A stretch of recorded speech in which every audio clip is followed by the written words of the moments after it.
Hello, and welcome to another Thaliondor video. My name is Nicholas Oscar, and today I'm going to teach you how to build a sword. In today's video, we're going to do the three-piece method, which uses three separate pieces of foam to create a box around your core that you're going to use to make a sword. And then from that box, you will build up a blade, and then you'll have a fully functioning sword. The reason we use this three-piece method is it's great for people who don't have power tools like a routing table or a bandsaw, or you're using a core that you don't quite know the exact measurement for, or have any way of replicating the width of the core itself. Or if you're building on a core that has a weird width, like 602 or a Hell core, that they don't really create routing bits for. However, without further ado, let's get into it. All right, let's go over our supplies. A link to all of these will be in the description if I think that you need them, as well as substitutes if you don't have specifically access to these ones in particular. First, we need a knife. We need a knife that has a detachable blade, because we're going to go through multiple blades while we build. We need some sort of marking utensils. I'm using Sharpies. We need some leather or some other kind of hard thing to cap our core. The core that we're using in question is a 602 kite spar core.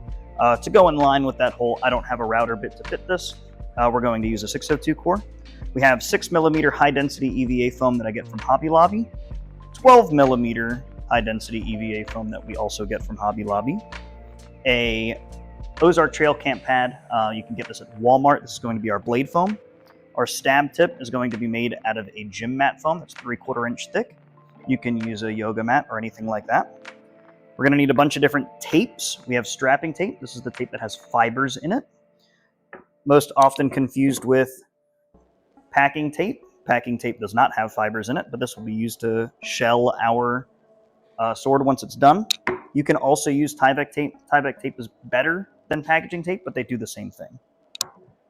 Gorilla tape is going to be used to reinforce our tip. We need a sandpaper or sanding block like I have, to score up our core to make sure that the glue gets in there.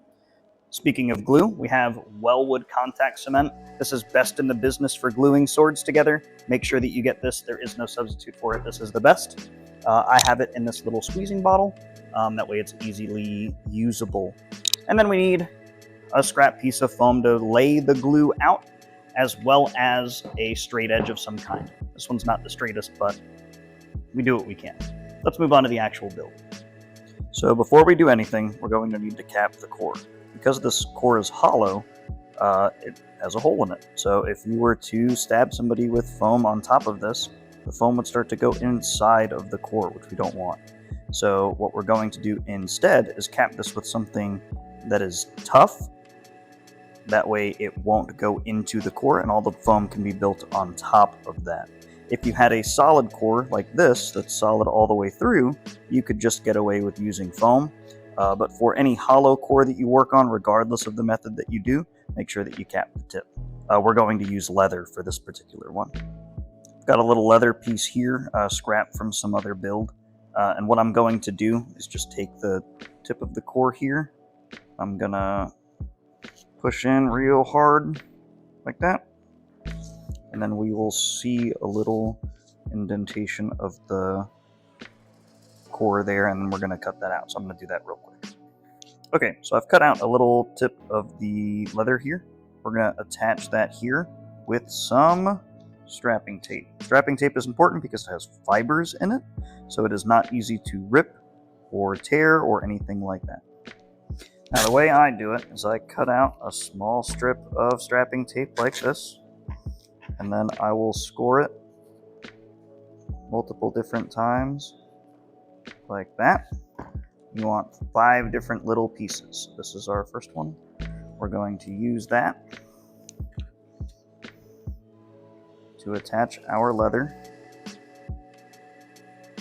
securely to the core, just like that.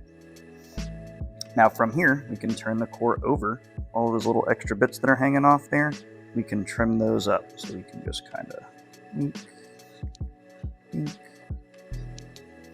wink, wink. Perfect. Then we'll use those other pieces of tape to secure the rest of the core down. We're going to make a little star, or asterisk, I guess, in order to secure that.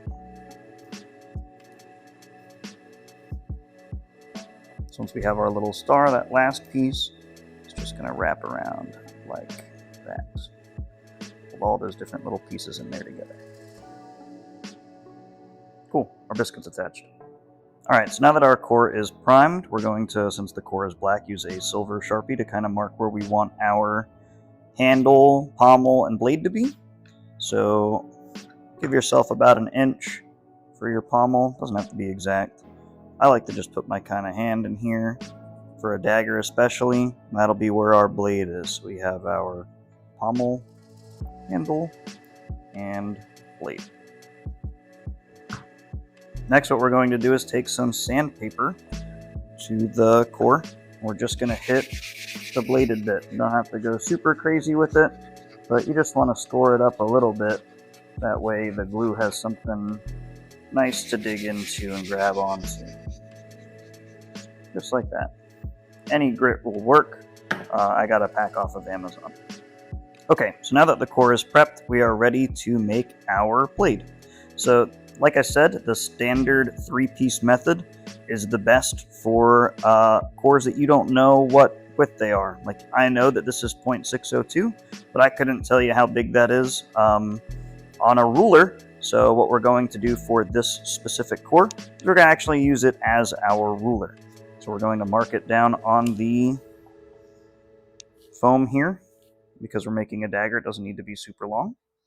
But we're just going to kind of edge it out over there, make a couple of marks here, and then we will cut that line out. This foam that I'm using is a high density EVA foam from Hobby Lobby. It is my favorite to use, as it is the most rigid that you can buy like out and about in the wild without having to order anything online. So I recommend this foam for this. Okay, so we're going to take the janky ruler, and we're going to line up our ruler against those little lines that we made, and then we will cut this away.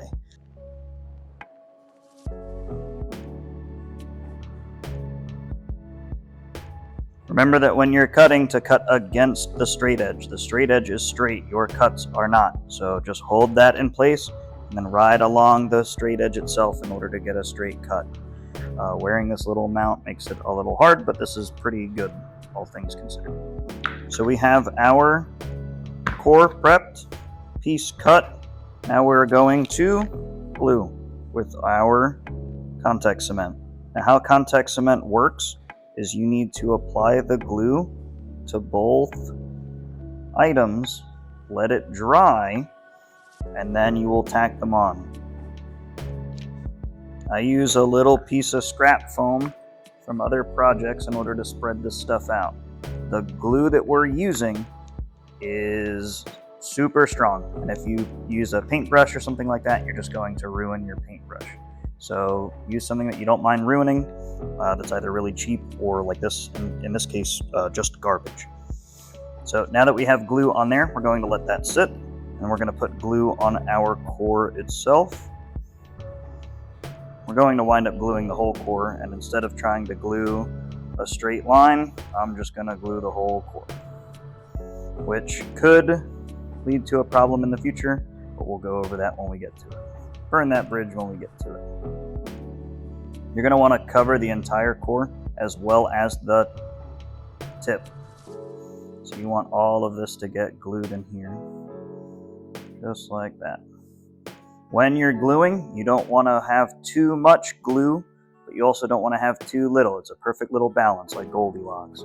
If you can see, it might be hard in the camera, but there is glue on every bit of this surface, but there are no clumps. You don't want any globs of glue because the glue binds to itself. So if it binds to the glob instead of your core, you're going to have a little bit of an issue. But yeah, that's pretty good. So then we'll wait a couple minutes and then come back to it. All right, so it's been about 5 minutes. We're going to now, we can touch this. very tacky, doesn't stick to our hand, it means it's good to go. If you touch it and glue comes off, it's not ready just yet, don't rush it. This too has the glue on it, so it should be good to go. So what we're going to do, I have a pretty messed up part of the cut down there, so we're going to try to use over here instead. We're going to line up our foam to our core like this. And then this is that problem I was saying you could run into. If you glue the whole core all the way around, you can make a twisted blade if you don't line it up straight. So what we're going to do is just our best and tack it on right here. Try to line the core up as best we can on this foam.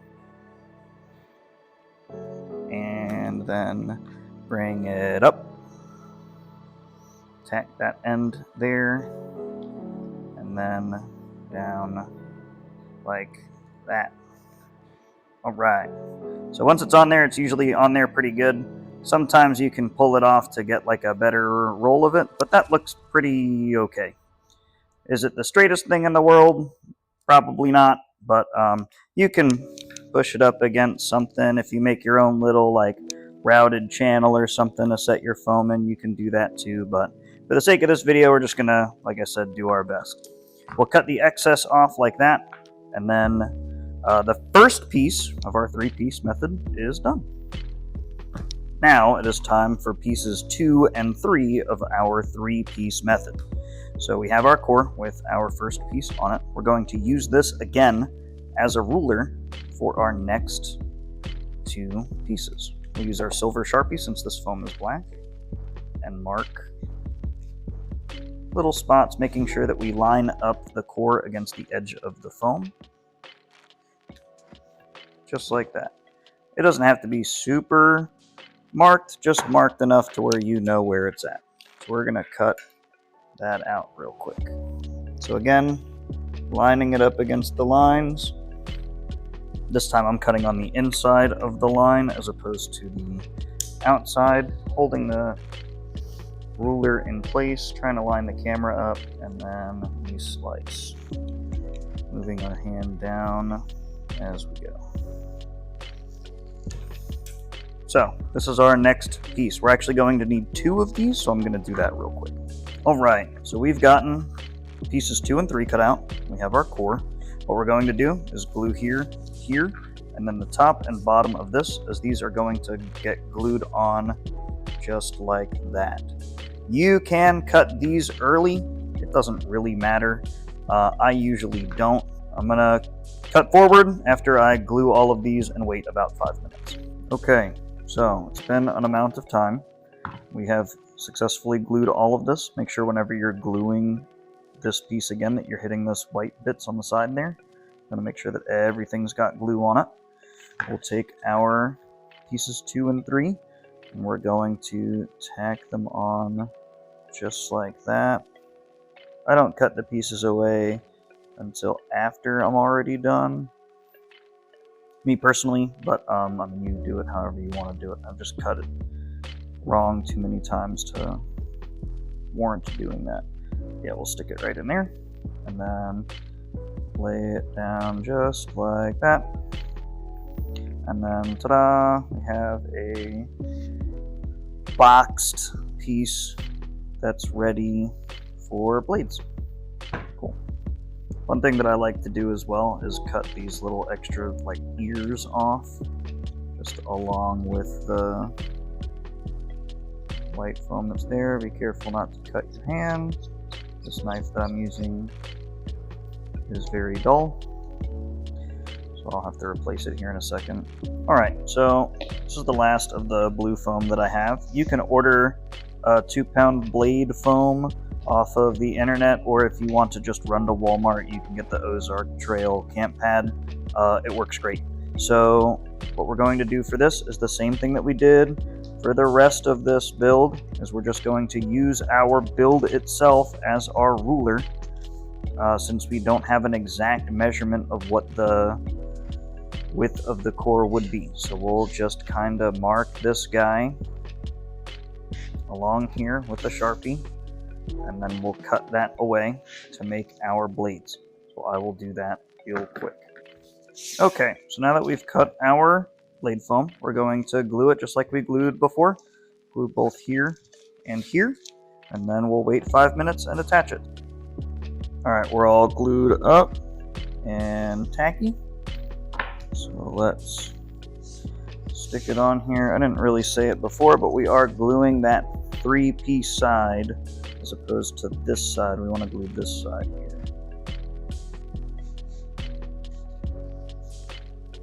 So we'll just layer on, fold her over. I was off camera for that, my bad. So boom, that's one layer. Cut that guy off.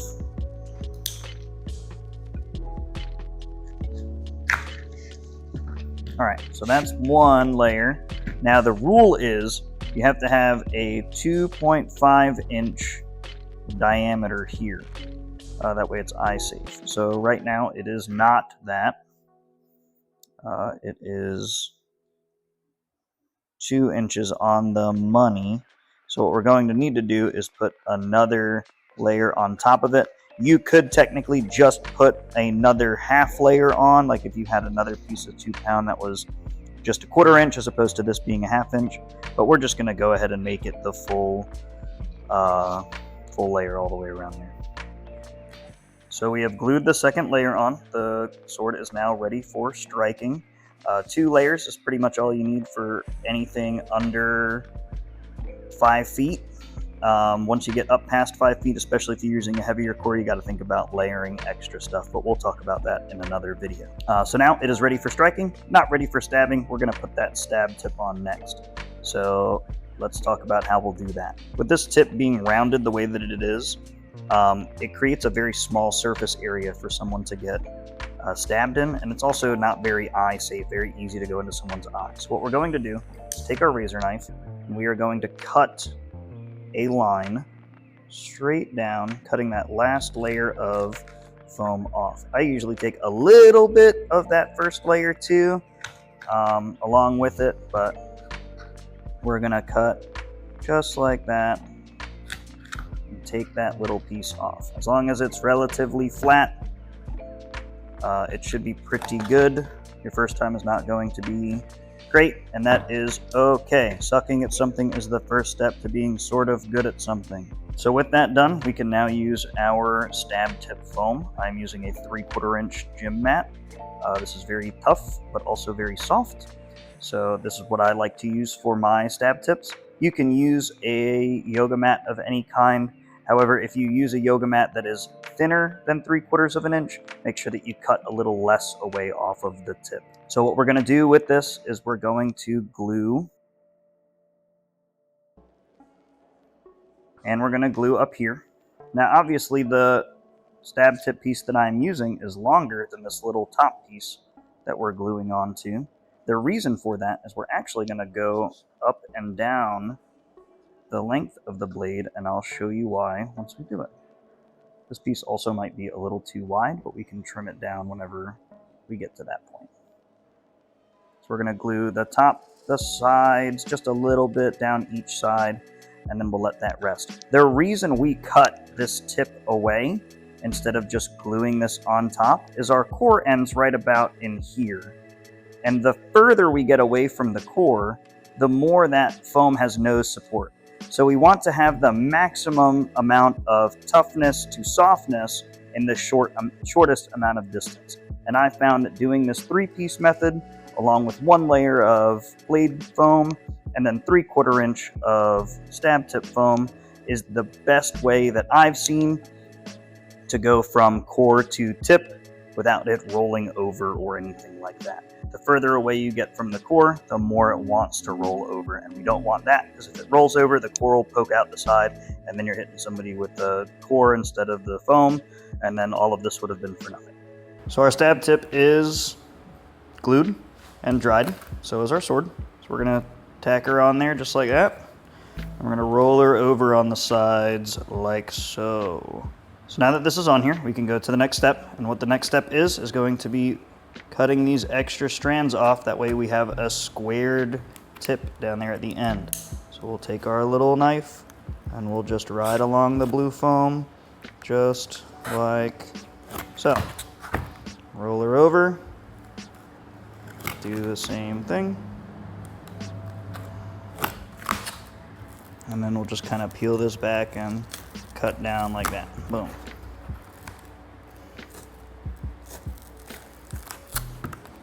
Just like so. So you just give it a little haircut.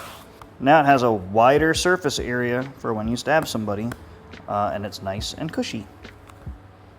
So there's our stab tip. Now we have extra glue pieces for later. All right, so the next step from here is going to be the strapping tape to secure this tip on here because we don't want it to roll like that.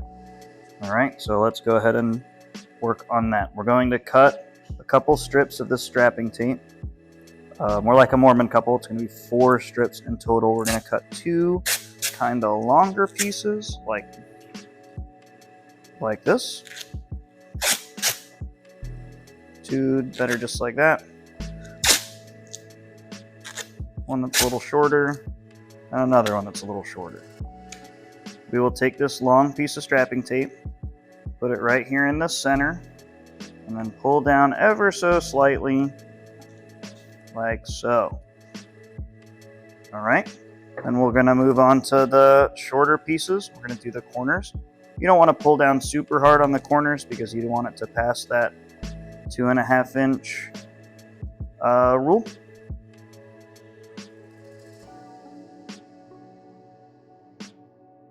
Then our final piece is going to go back over the top like that again. Perfect. So now it still has a little bit of wiggle to it, but significantly less so. We're going to stop that wiggle by using Gorilla Tape. So we will move on to that step now. Gorilla Tape is like the Mac Daddy of duct tapes. It's really hard to pull out, especially if you leave it outside. And it's really tough. So what we're going to do is we're going to create a reinforcement between the tip of the core and the tip of the weapon by ripping off a little less than 1 inch. We're going to tack that right on there like that. We're going to do that for both sides. Then we're going to pull maybe like a 4 to 5 inch piece and layer that over the top and then down the length of the weapon. Do both sides.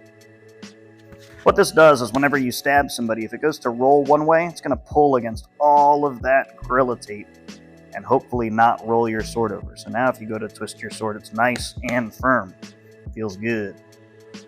Okay, so now our blade and stab tip is done. All we need left is to cover it in packaging tape. You could use Tyvek tape. Tyvek tape is objectively better. But on a build like this, just a simple sample build, or if you're trying to save on funds, you can use packaging tape. It does pretty much the same thing. Tyvek tape is just a little bit better, higher quality.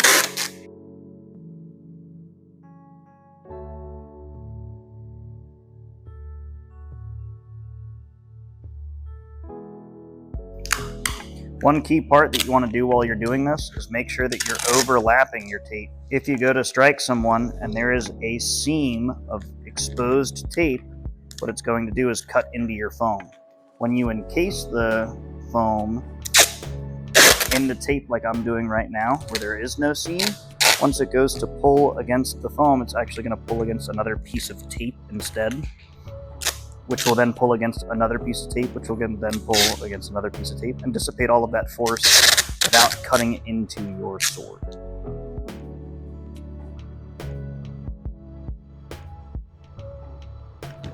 And that's it. That is a fully completed dagger. All it needs is a cover, which we'll do another video on. But this is a 3-piece build for a dagger. You can use this for any length weapon. You can make a 8-foot full blade sword just like that if you wanted to. Obviously you would need to cut a lot more pieces of foam, but that is essentially how you do it. So that's it. Thanks for watching. See you in the next one.